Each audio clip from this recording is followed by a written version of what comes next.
Un saludo a todos. Este es el último video del tema de infecciones oculares y vamos a hablar de la celulitis periorbitaria. La celulitis periorbitaria es una patología que se considera principalmente de los niños, aunque se presenta de forma frecuente también en los adultos. Los factores de riesgo que hay que considerar aquí es que puede haber una extensión de los senos paranasales, principalmente del seno etmoidal, infección de las vías respiratorias altas, trauma o cirugía, cuerpo extraño o material orgánico, infecciones dentales, dacriocistitis o incluso la práctica de la natación. Clínicamente se va a caracterizar por eritema y edema de los párpados, básicamente pues en el 100%, tosis, disminución de la visión, fiebre, cefalea, proptosis, quemosis conjuntival, secreción purulenta, diplopia, dolor periocular o al movimiento, defecto aferente pupilar, alteración de la visión a color, movilidad ocular y rápidamente se va a convertir en una infección sistémica, por lo que posteriormente vamos a tener signos constitucionales como fiebre, leucocitosis, malestar general y pérdida de peso. En esta imagen podemos ver un claro ejemplo donde se observa edema, tosis y secreción purulenta. La infección en este caso fue limitada y remitió, como podemos ver en la imagen de la derecha, con tratamiento antibiótico intravenoso. En este caso tenemos nuevamente una imagen típica con edema, eritema, tosis y secreción purulenta.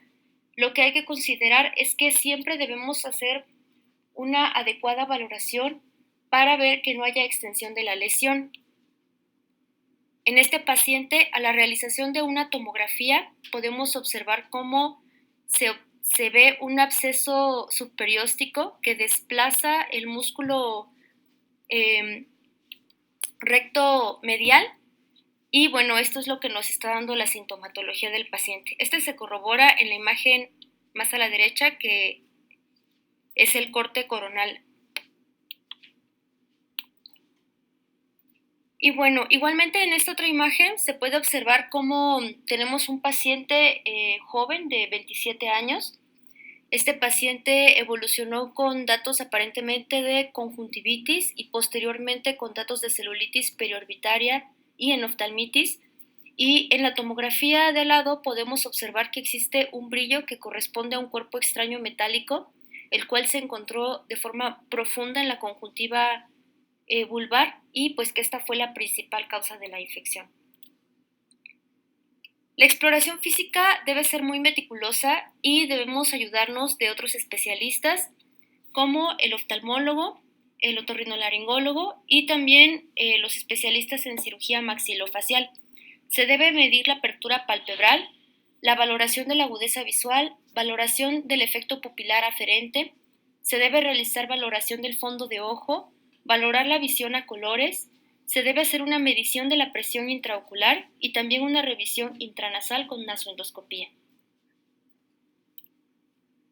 En esta imagen podemos observar una mujer de la sexta década de la vida, la cual se presenta nuevamente con los datos clásicos de edema, eritema, secreción purulenta, hay tosis del párpado, en este caso hay quimosis de la conjuntiva y bueno, cuando se le pide a la paciente que realice movimientos oculares laterales, se puede observar cómo el ojo afectado pues se mantiene sin movilidad y esto nos dice que hay una gran afección en el área postseptal de la órbita y que bueno, esta es la causa de que los músculos se vean también afectados.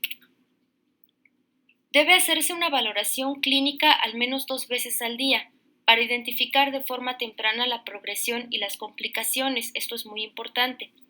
Además, se debe estadificar la gravedad y para eso debemos determinar si se trata de una infección preseptal o postseptal. Y bueno, debemos sospechar la celulitis postseptal cuando haya proptosis u oftalmoplegia y pérdida de la visión. Para clasificarla, históricamente se usa la clasificación de Chandler, que los divide en preseptal, orbital, absceso subperiosteal, absceso intraorbital y trombosis del seno cavernoso, y actualmente más utilizada la clasificación simplificada de Jan y Rubin en preseptal con o sin complicaciones intracraneales y absceso subperiosteal. Y bueno, el papel de la toma de muestras microbiológicas, aquí es muy importante, ya que se trata de una infección que en la mayoría de los casos se extiende de los senos paranasales hacia la órbita, pues entonces la microbiología es difícil de establecer por la microbiota de las áreas anatómicas relacionadas. Por ejemplo, si cuando hacemos el estudio clínico nos damos cuenta que en su evolución el paciente cursó con sinusitis, entonces se pueden realizar cultivos de las secreciones aspiradas de los abscesos periorbitales y también de los senos paranasales, lo cual nos puede ayudar en el diagnóstico microbiológico. En el caso de no tener acceso, podemos tomar otras muestras como exudado nasal o faríngeo. Sin embargo, pues estas van a ser más difíciles de interpretar. Y bueno, los principales microorganismos causales van a ser los estafilococos aureus y los estreptococos. Y vamos a tener una incidencia relativamente alta, como del 21% de Staphylococcus aureus meticilino resistente. Eso también tenemos que considerarlo siempre. Otros microorganismos pueden ser frecuentes como Staphylococcus coagulasa negativos, Klebsiella pneumoniae, Moraxella catarrhalis y Haemophilus influenza. El mayor rendimiento diagnóstico proviene de las muestras tomadas durante el transoperatorio.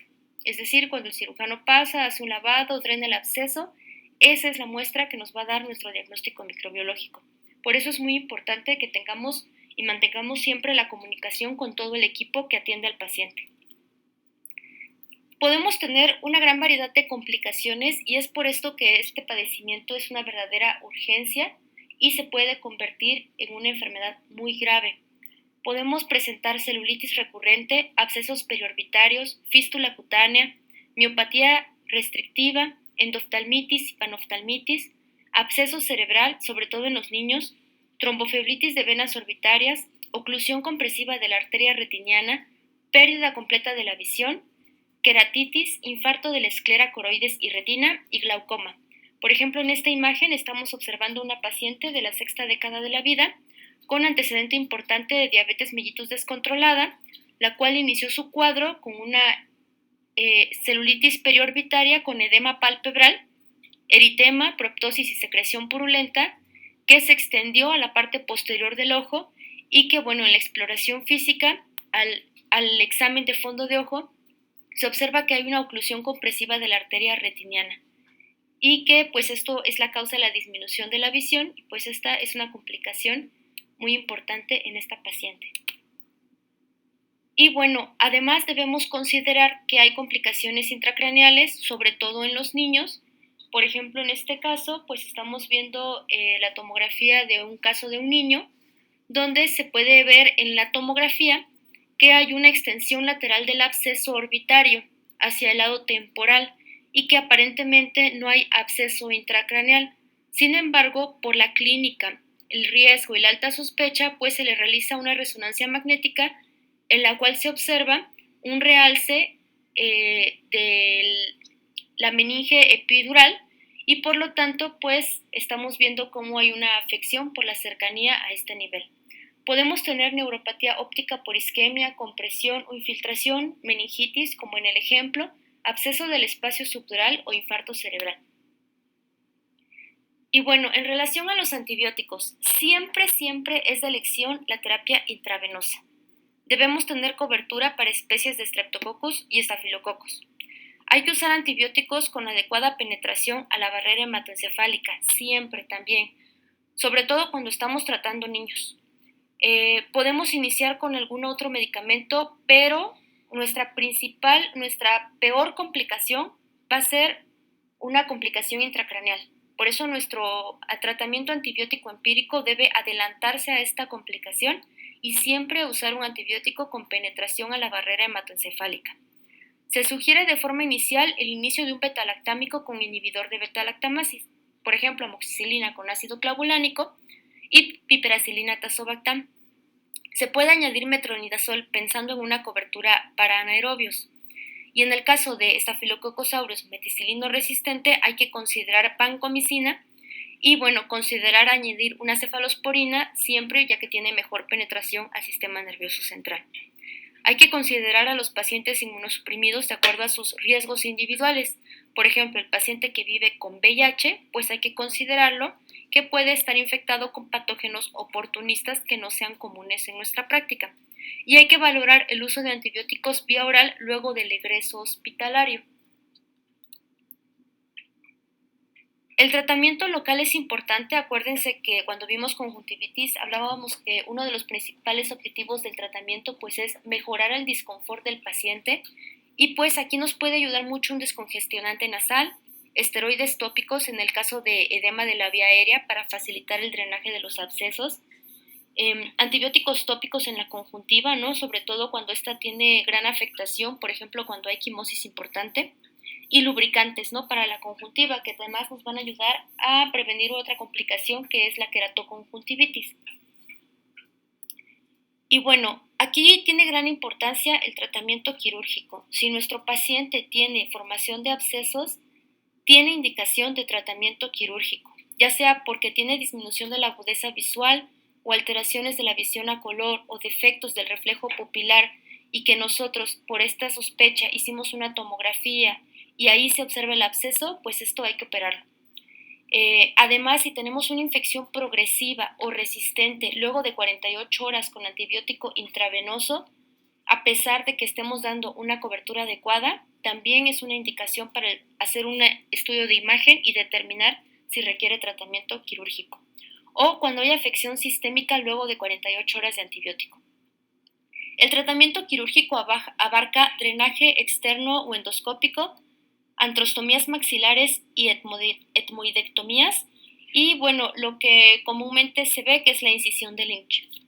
En la imagen de la derecha podemos ver una niña de 12 años que evoluciona con 2 semanas de síntomas compatibles con sinusitis y posteriormente con una celulitis periorbitaria grave, como podemos ver en la imagen superior derecha, que se extiende rápidamente hacia el interior del ojo causando conjuntivitis con quimosis importante y posteriormente datos de noftalmitis.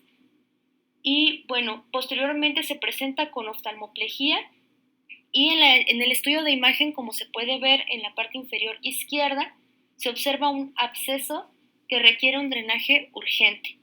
Y bueno, en la imagen inferior derecha se observa en la parte medial del ojo lo que se llama la incisión de Lynch, que es por donde se drenó el absceso, y con lo que finalmente, más el tratamiento antibiótico, pues hubo una mejoría del paciente.